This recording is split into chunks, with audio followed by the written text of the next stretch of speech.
آج ہم آپ کو کربلا کے میدان جنگ میں امام حسین علیہ السلام کا ساتھ نبھانے والے اس گھوڑے کا واقعہ بیان کر رہے ہیں۔ حضرت امام حسین علیہ السلام کے گھوڑے کا نام کیا تھا اور آپ کے پاس یہ گھوڑا کہاں سے آیا تھا؟ اور اس گھوڑے کی کیا خاصیت تھی؟ اسلام کی تاریخ میں ذوالجناح کو ایران کے بادشاہ نے نبی پاک صلی اللہ علیہ وآلہ وسلم کو تحفے میں دیا تھا۔ نبی پاک صلی اللہ علیہ وآلہ وسلم کا یہ معجزہ تھا کہ وہ جس گھوڑے پر بھی ایک بار بیٹھ جایا کرتے تھے تو اس گھوڑے کی عمر بڑھ جایا کرتی تھی اور وہ گھوڑا کبھی بھی بوڑھا نہیں ہوتا تھا۔ نبی پاک نے اس گھوڑے کی سواری کی تھی اور یہ گھوڑا حضور پاک صلی اللہ علیہ وآلہ وسلم کے گھوڑوں میں سے ایک بہترین گھوڑا تھا۔ یہی وجہ ہے کہ اتنے سال گزر جانے کے بعد بھی یہ گھوڑا کربلا کے میدان میں تندرست و توانا اور جوان تھا۔ حضرت امام حسین علیہ السلام کے اس گھوڑے کی رفتار اور خوبصورتی کی وجہ سے ہی اس کا نام ذوالجناح رکھا گیا تھا۔ جب یہ گھوڑا امام حسین کو اپنی پیٹھ پر سوار کر کے میدان جنگ میں دوڑتا تھا تو اس کی رفتار اتنی تیز ہوتی تھی جسے دوڑ نہیں بلکہ اڑ رہا ہو، اسی لیے اس کو ذوالجناح کہتے ہیں، یعنی کہ دو پروں والا گھوڑا۔ حضرت امام حسین کو بچپن ہی سے اس گھوڑے سے بہت لگاؤ تھا۔ آپ علیہ السلام اس گھوڑے کو بہت پسند کرتے تھے۔ حضرت امام حسین علیہ السلام اپنے نانا نبی پاک صلی اللہ علیہ وآلہ وسلم کے پاس گئے تو اس وقت نبی پاک صلی اللہ علیہ وسلم اس گھوڑے کے پاس کھڑے تھے اور کچھ صحابہ اکرام بھی موجود تھے۔ نبی پاک صلی اللہ علیہ وآلہ وسلم نے پیارے نواسے سے پوچھا کہ بیٹا کیا تم گھوڑے کی سواری کرنا چاہو گے؟ تو امام حسین نے ہاں میں جواب دیا۔ امام حسین علیہ السلام کی یہ بات سن کر یہ گھوڑا امام حسین علیہ السلام کے نزدیک آ کے بیٹھ گیا تاکہ آپ آسانی سے اس کے اوپر سوار ہو جائیں۔ اس کے بعد امام حسین علیہ السلام نے اس گھوڑے کی سواری کی۔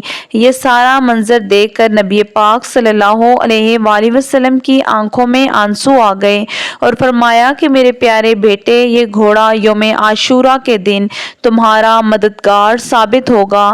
پھر نبی پاک صلی اللہ علیہ وآلہ وسلم نے گھوڑا امام حسین علیہ السلام کے حوالے کر دیا۔ اسی طرح ذوالجناح نبی پاک صلی اللہ علیہ وآلہ وسلم سے حضرت امام حسین علیہ السلام کے پاس پہنچا۔ وفاداری کی ایک ایسی تاریخ رقم کی جس کا مثال کوئی بھی پیش نہیں کر سکتا۔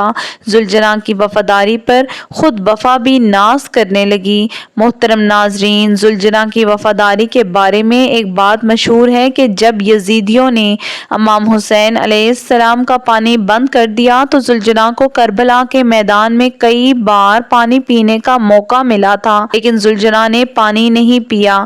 ذوالجناح نے پانی نہ پیا کہ امام حسین علیہ السلام سے وفاداری کی مثال قائم کر دی اور وعدہ وفا کر دیا۔ پھر 10 محرم کے دن جب امام حسین علیہ السلام کو تیر لگے اور امام حسین علیہ السلام ذوالجناح کی پیٹھ سے زمین پر گرے تو ذوالجناح امام حسین علیہ السلام کے گرد ایسے چکر لگا رہا تھا، ایسے دوڑ رہا تھا تاکہ کوئی بھی ایک تیر امام حسین علیہ السلام کو نہ لگے اور دشمن کی طرف سے آنے والے ہر تیر کو اپنے جسم پر لینے لگا۔ اس وقت ذوالجناح کے جسم پر اتنے تیر لگے کہ جسم کا کوئی بھی حصہ باقی نہ رہا۔ روایت میں آتا ہے کہ امام حسین علیہ السلام کے اس گھوڑے ذوالجناح کو اتنے تیر لگنے کے بعد بھی اس گھوڑے نے 60 سے زیادہ دشمنوں کو موت کے گھاٹ اتار دیا تھا۔ دشمنوں نے جب امام حسین علیہ السلام اور ساتھیوں اور اہل بیت کو شہید کر دیا تو یہ گھوڑا اہل بیت کی لاشوں کے گرد چکر لگانے لگا اور امام حسین علیہ السلام کے پاس آ کر رک گیا اور پیشانی کو حضرت امام حسین علیہ السلام کے خون سے تر کر لیا، پھر اپنے پاؤں کو زمین پر اس طرح سے مارا کہ جس سے اتنی زور کی آواز پیدا ہوئی کہ کربلا کے پورے میدان میں ایک خاموشی چھا گئی۔